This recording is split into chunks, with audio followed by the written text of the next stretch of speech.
I'm going to show you my process of writing a song from start to finish. Sometimes it is fun and inspiring. Most of the time it sounds like this.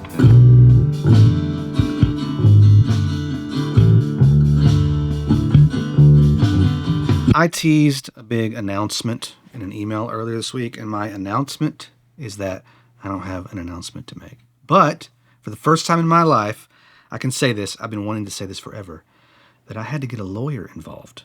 And that's all I'm going to tell you for now. I'm making a video for the announcement, which is going to be next Friday. So since I have a little more time, I think what I'm going to do is relax a bit today and make a video about me writing a song for that video. And there might be a few more teases along the way, so stick around. I'm editing this video, trying to get it out into the world, but from time to time, I'm going to have to pop in to clarify myself. In my defense, it's hard to write a song and talk to you at the same time. I'm going to give you a little sneak peek of what's going on here. Okay.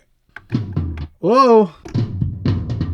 That might be a tease. My elbows Basically, I've got this little bit of a voiceover here, and I've got some clips. Head down through downtown Dallas, which looks quite a bit different than it did in the 80s. Down Interstate 45, exit onto 14. Take that all the way down through Central Texas, through College Station, and into Somerville. I'm not going to give you any context. You'll just have to wait. And obviously that is in bad shape. I just know that I want those clips, and I've got the voice there. And now I'm going to think of a song that kind of fits what it is that I'm going for. And I have some ideas. There's a song that I love, and I can't play it because I don't want to get flagged. There's just one part of it that I want to borrow from. Let's see what the tempo of this song is, because that's important. It's either 1, 2, 3, 4. My calculations, we are at 68 beats. That's what the drums are playing. Let's get the click. Oh, can't do that. I keep giving things away. 2, but the hi-hats are doing this. Let's throw the subdivisions in, and it makes it feel like it's... So what's 68 times 2? 128, 16, 136. I'm going to play the track. You can't hear it. My wife makes fun of my arm dancing. As she should. It's moving, but it's still 68. That's the goal for today. You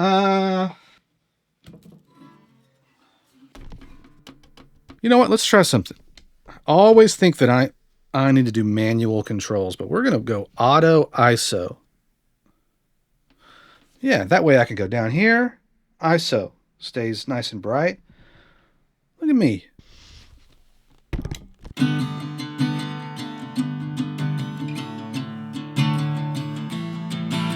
We are in D, A, D, A, E. Whoa, that ain't right. You are going to get mostly camera audio from here on out until I break it down inside Pro Tools. I'm walking up, getting that F sharp in the bass. It's got more of like a 1/3, I assume. And then go to the 1 with an E, so it's a 9. There's just something about this kind of imperfect sound. And who knows if I keep all this. Let's just get a bass track, a guitar bass track. Let's just get something to play to. We get it. I don't think too much about the perfect spot in the room. The perfect spot is the one that gets me writing music the quickest. I have open back headphones, great for mixing, not good for recording when there's a click track, so I use my Sennheisers. There's a lot of dog hair around here, and I was ripped in the comments. I also just got a comment from a guy. It was my video that I made about recording King lap steel with the Sartano Bidners, and his response was, "Nice ad." And I replied back, which I never do. I was like, man, I could have gotten paid for that? Silly me. I'll move around until I hear it where I like it. I hit 7 to hear the click. It's loud. You're also hearing it, but not anymore. You're still hearing Made it. that mistake too many times. I'm checking the microphone. I always forget which side of the microphone is forward in cardioid mode. So now I'm going to record, and I've somewhat learned what 2 minutes, that's how long this track needs to be, because it'll be library track. Oh, check this out. I got this pick that my friend Tom Straley recommended, and it's got these nubs on it. So here's my fingernail. Here's with the nubs.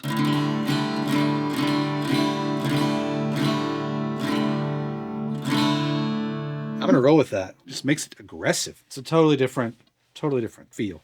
I don't know if it's gonna work.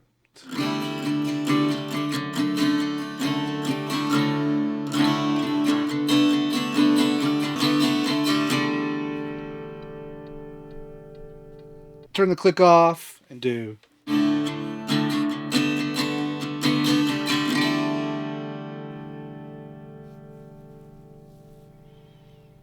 Just in case I change my mind. 1 chord. D. Listening back. Again, no audio capture. Look, it's not a beautiful sound by any stretch. I played for 2 minutes and 15 seconds. Right. I'm going to listen back through and make sure that I played the progression in a way that I can remember. And I might make some notes on here, markings of certain chords. I did not write this in a way that I can remember. I do not understand why I can't write it down on a piece of paper and then go, call it A. Okay, this makes sense. Now, I messed up the whole day because I didn't simply write down a chart. It's fine. 2, write down a chart, okay. 3. The reason I picked that first chord as the last chord is because I feel like there are a dozen places throughout the song where that's the most logical ending. But I also did, of course, layer this in, just in case I wanted to last minute go, it needs to resolve to the 1. It's unresolved, yes. Click bleed. I'll take this, where I re-recorded that ending without the click, and I'm sliding it over, which you can't see. No click. I know it needs drums and I know it needs bass, so we're going to add drums and bass. I mentioned there would be some teases here. Just listen. You're not going to hear very well. It's not going to be perfect quality, and that's part of the tease. Let's start with the kick and snare.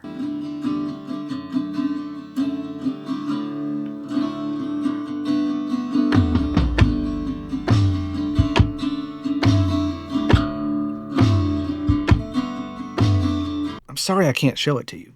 A big part of what I'm doing here is I want the boom, boom, boom to be kind of throughout. And when I change it up in a very minimal way because, again, I'm writing what will be an underscore track.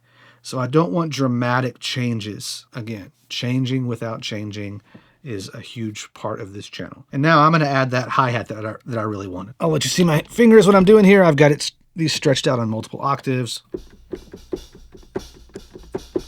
I'm going to try to stay away from the crashes on this track. If I decide I want a crash, I'll just move one of the hi-hats up to a crash. Could I have copy and pasted that hi-hat track? Yeah, but playing it all the way through means sometimes the timing is going to be a little bit off, and I'm going to go and adjust the timing because I guarantee you when I zoom in, I'll probably be a little rushed, but I'll probably grab the whole thing, slide it back a little bit, and I'll fix whatever sounds bad.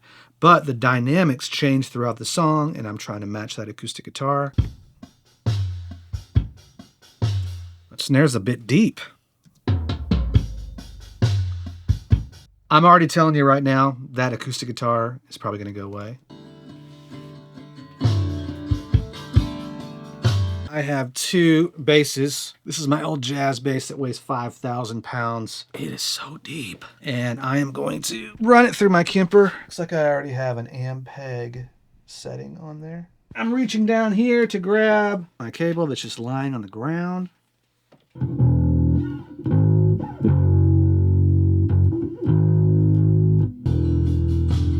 Nice backlight from that window, but it also really messes with the automatic ISO settings, which is why I never do that. I don't like it. Let's see what the other bass sounds like, huh? This one has flats on it.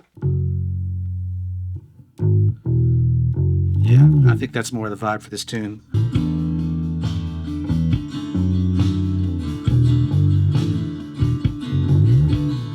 Let's get the tuning right. I probably won't play this string, but let's give it a little.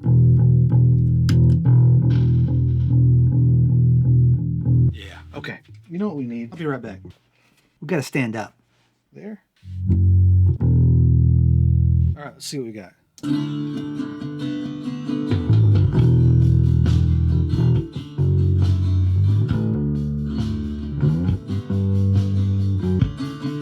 Listen to the kick.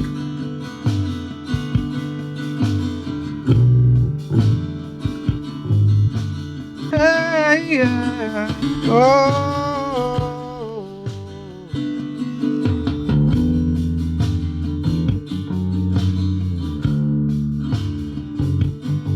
I'm not even recording. We're going to run through input 5, which is the Kemper going straight into the preamp.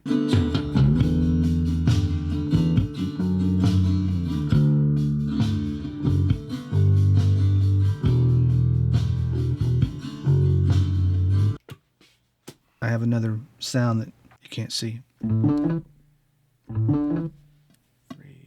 4.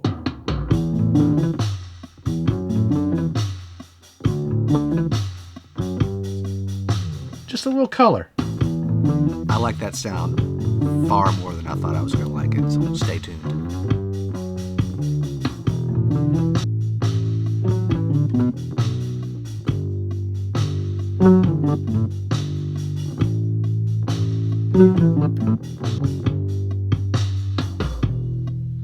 We'll just roll with that.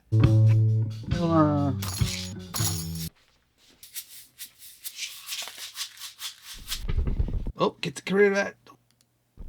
Let's go back here.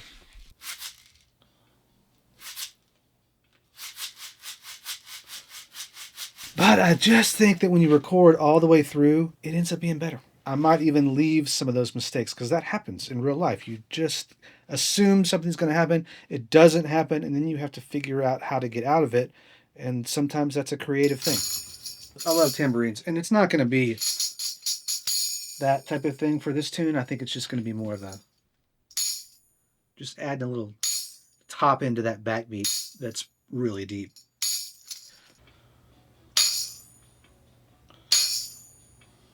I thought I'd give the baritone a try. Over here we have, let's see if I can do this one hand.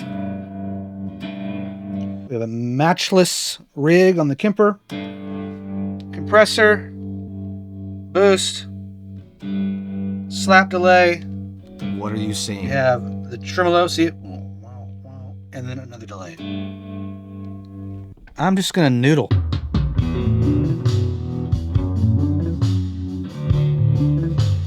It's probably good I'm not a better guitarist, because I think the track just needs the chords like I'm doing.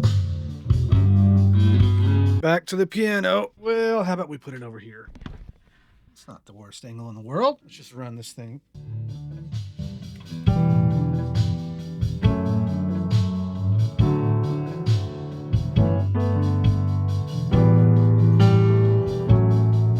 Nope. Write down a chart. I was playing kind of a slightly different D with an E in the bass type thing for the acoustic guitar, but that's gone. So I'm just going to play straight up E minor.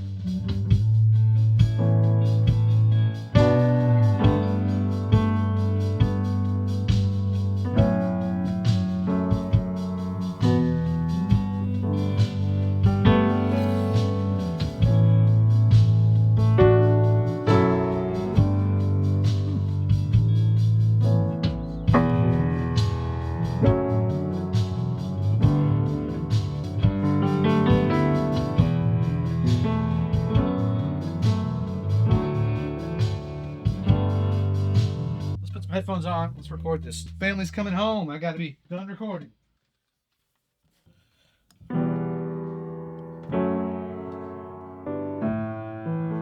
A pair of KM84s, if you care.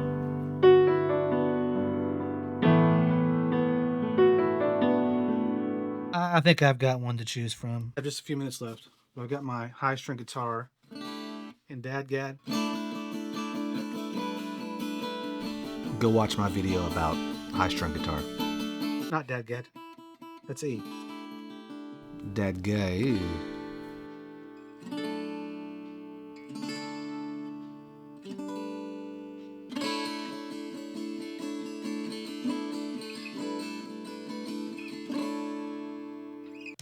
that is enough for today. I'm out. It is tomorrow. I have done a little work that I didn't film. I didn't record anything else, but I just made some edits. Here are the drums that I can't show you.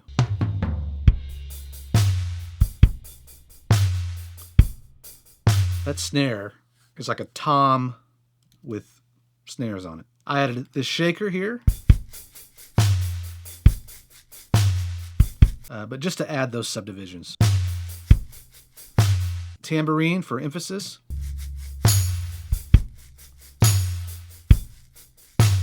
Mostly adding a top end to the snare. Then my bass.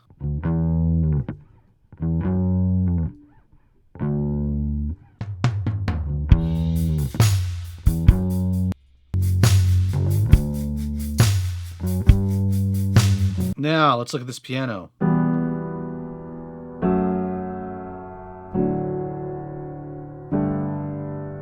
There were a couple spots where I went through and brought in performances from another take. So that little ba-da-da-do has become a recurring theme.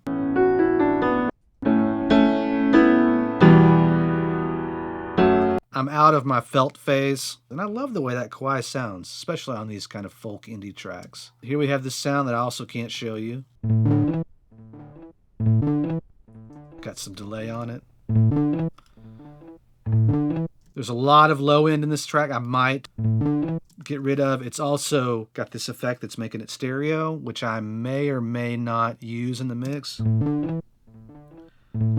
because there's a lot of stereo information. So let's see what happens if it's just straight up mono.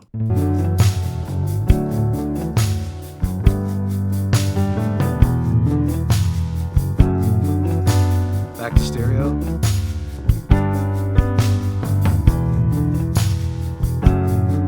Let's see what happens if I add, I've got this UAD Vision channel that I bought on sale because I'm a sucker. Let's turn the EQ on and then let's roll off the bottom. I always forget where that is. Looks like we got to turn that on and then let's use this compressor.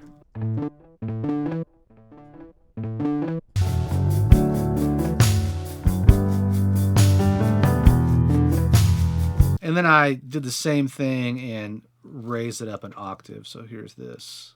With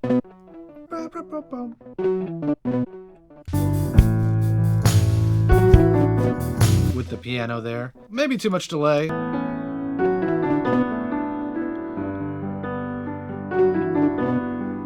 I think my favorite tone in here is this baritone guitar.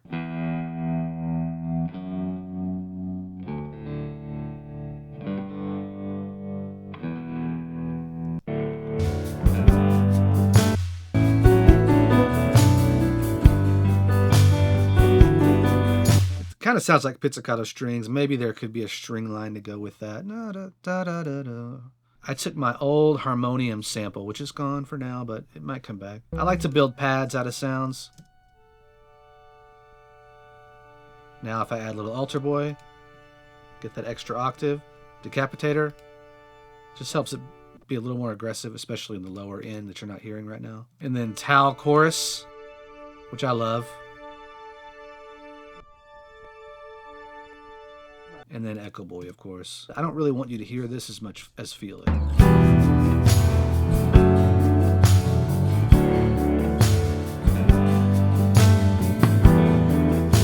New shirt, new day, last day. Let's finish this up. I've set up in Pro Tools, it's called a selection. That's the start of the track and the end of the track. I'm going to export this and I'm going to bring it into my video software, DaVinci Resolve. But I can always come back, make changes to the mix, rebounce, and then just replace that audio file and I should be good. So let's go into Resolve. We'll do some quick cuts there on the beat here. So I'm going to move this back. Head down through downtown Dallas, which looks quite a bit different than it did. Should be talking more while telling what I'm doing, but you can see I'm just editing to the audio. I gotta throw a shot of Bucky's in. Do some drops here where there's vocals. I usually do 2 little spots to start with, and then I bring this down, head down through downtown Dallas, which looks quite a bit different than it did in the 80s. and I can get really intricate with that. The voice has to be heard, but I like the music to be heard, and I don't want it to just sit way low. It's not as much of this thing, like I teased. I think it's good to have a plan, even if it doesn't work out the way you want. It almost always leads to another solution. If you enjoy the process of me taking a track from nothing to something, well then go watch this video. Talk soon.